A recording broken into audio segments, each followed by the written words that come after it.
Hay Allah. Bunlar neymiş ya? Siyah agentliği, ben de bakıram ki benim hakkımda olan yazılan məlumatlar yanlış. Siyah agentliğinde. Evet, siyah agentliği. Benim hakkımda yazdıkları yanlıştır. Bak öyle ona her kim yazılırsa ben onun yüzüne diyeceğim ki sen yaramaz söyleyeceksin. Yani burada pul söhbət olmayacaq. Bu adam benim halıma yanıp geldi tabi işler yani çekildi ve sonra gösterdi. Burada pul nedir lan nedir? Burada hiç pul söhbəti getmiyor. Ben oradan gelende önce konsulluğa gittim. Gelmemişten önce konsulluğa gittim. Mesela bir süre yubarttılar. Bir ay bir yubarttılar. 10 gün bir yubarttılar. 15 gün bir yubarttılar. Böyle en sonunda demek azatlıktan yani neyse bunlar görmüştü, bilmişti ve buna göre de bu işi süratlendirdiler. Ne görmüştüler? Azadlık Radyosu gelip benden elə bir ki maraqlanandan sonra daha doğrusu onlar bu işi süratlendirdi ve nihayet de sağ olsunlar verdiler sanatımı. Çıktım geldim. Ayın neçəsi keçdiniz bu tərəfə? Ayın 10'unda çıktım, 11'inde geçtim. Geçtim Şərura. Geldim Şərura. Şərura'da da zaten ev yok. Evler satılmıştı. Ha. Evler satılmıştı. Orada kimliğimi çıkarttım. Kimliğim yok oldu çünkü o kimliği pasportman onlar İstanbul'da yanmıştı. Evlenende onlar da yanmış. Siz bilirdiniz ki ev satılır. Yok bilmirdim. Ya necə hiss elədiniz? Bax fikirləşirsiniz ki, gedərəm, qapını açaram, girərəm evə, uşaqları görərəm. O sizə nətər təsir elədi? Əlbəttə çox pis təsir elədi. Həddindən artıq. Çünki yersiz, yurtsuz olmaz. Neyse gördüm elə orada satılır. Şərurda ev vardı, gördüm o da satılır. Şərur rayonunda. Sonra da geldim Bakı'ya. Bakı'da da artık gördüm. Aşıklar yüksesinde ev vardır. 3 otaqlı, o da satılır. Mesela indi kirələ qal. Kim satıb bu evləri? Niyə satıblar? Və indi ehtiyac ucundan ailəm satıbdı. Ehtiyac ucundan ailəm satmıştı. İhtiyaca göre. Ben İstanbul'da olan zaman Bakı-Ceyhan kəmərinin məsələsi başlamıştı.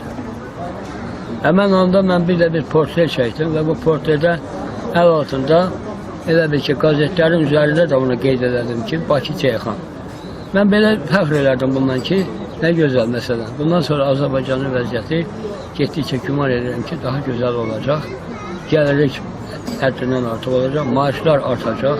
Ben böyle güman ederdim. Ama geldim gördüm ki o gümanlarım hamısı yanlış. Oğlanqala kəndində, yəni öz kəndinizdə vəziyyət nətər idi? Bax 15 ildən sonra gəldik, qoyduğunuz kənd. 15 ildən sonra ben geldim kəndə, o kəndlər mesela o zaman ben koyup gittiğim insanları hiç görmedim orada. Her yerde ancak bir iki üç tane koca gördüm. Kocalardan başka hiç kim yok idi. Bütün gençler öz genç ailesiyle birlikte hamısı İstanbul'da tekstillerde çalışır. Kentdə demək olar ki boşluq var. Adam qalmış. Hə, boşluq var. O nədəndir ki, maraqlandınız ki, niyə cəmaət boşalır? Maraqlan ehtiyacımdan, əlbəttə ehtiyacımdan hamısı yaşam yok. Ehtiyacımdan keçib getdilər hamısı Türkiyədə çalışır. Naxçıvanda ümumiyyətlə Naxçıvanda vəziyyət nətərdir? Məsələn deyirlər ki, son 96-cı ildən bu tərəfə Naxçıvanda inkişaf var, iş yerləri açılır, gözəlləşir Naxçıvan. Mən Naxçıvanda gəldim, heç o qədər böyük bir gözəllik də görmədim. Mənə də dedilər Naxçıvan çox dəyişir falan, amma mən gəldim Naxçıvana, oradan olsa baxdım, gördüm elə əvvəlkindən o qədər də böyük bir fərq qalmıyor. Az bir şey, elə bir tikililər var. Ben bunları gördüm. Naxçıvanda da işləmişdim.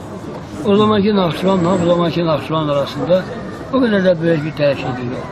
İstanbul'da ağır şərtlər altında yaşırdınız. Ev şəraiti pis idi, işsizlik, şəkil, hərdən bir rəsm çəkdirən olanda çəkdirib dolanırdınız. Gəlibsiniz burada vətənə. Vətəni necə görürsünüz, necə qəbul edirsiniz? Vətən sizi necə qəbul edir? Sonra bundan sonra burada mı yaşamağı fikirləşirsiniz və yaxud da İstanbul'a dönmək? Sizə Bakı mı doğmadı, İstanbul mu doğmadı? İndi deyə bilərəm. Ben bəli, vətənimə döndüm. Ama geldim vətəndə mən bir dəyişiklik görmədim. Və fikirləşdim ki, mən heç burada təkrar qalmağımın mənası yox. Mənası yoxdur. Çünki mən orada İstanbulda ağır şəraitdə yaşasam da, yenə heç olmasa bir dənə şəkil çəkib verəndə 500 qəpik alırdım. Mühüm elədir də. Amma burada mən o vəziyyəti görmürəm. Görürəm ki, burada heç o işlə maraqlanan da yoxdur və burada mən heç şey edə bilməyəcəm. Onun üçün də məcburam, mən yenə də bir də təkrar İstanbula qayıtmaq istəyirəm.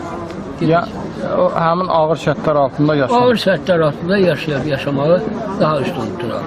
Nəinki gələ məsələn burada kimdənsə mən ehtiyacımı bildirmək və ya pis vəziyyətimi bildirməyin mənası yoxdur. Ya indi oğlun gillə yaşayırsınız da? Oğlumun yanında, hə. Mən gəldim oğlumun evinə. İstanbulda yaşadığım evdən heç bir fərqi olmayan bir yerdə də mənim oğlum yaşayır. Bəs ola.